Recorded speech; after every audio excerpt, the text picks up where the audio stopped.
I'm going to say something that might be considered controversial or maybe even unsettling to some, but here goes. Experts are extinct. Now, before you dismiss it like, it's just ridiculous, hear me out. Back in 2001, when 9/11 happened, everything changed, particularly about air travel. You would go to the airport, the way that you would arrive at airport, it changed, the way that you checked into your airplane flight, and even the way you said goodbye to your family members. It was just all different. And even after that, things have continued to change. So now the question is, if I were to give you a book from 2000, a book that talks about how to get the most out of your next airplane trip, would you consider it to be relevant and helpful to you? I imagine not. Because not only is it 20 years old, but also everything changed in 2001. So here's my point. What 9/11 was to that generation, COVID-19 is to us today. Everything before it is just totally different than what is going to come afterwards. As a matter of fact, COVID-19 has made novices out of all of us.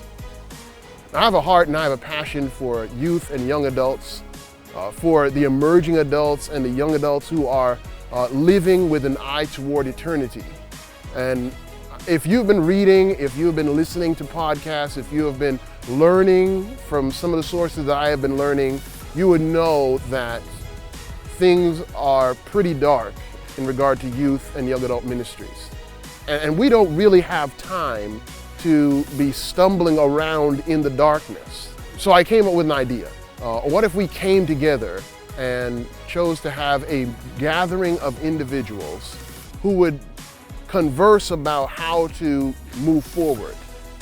Now, I'm not talking about having experts come in and speak to us, because there are no experts in what COVID-19 or what it's supposed to look like after COVID-19. But we were to come together and to just collaboratively, in a community of youth and young adult leaders, speak one with another about what we could do to really help youth and young adults toward a vibrant life in Jesus Christ.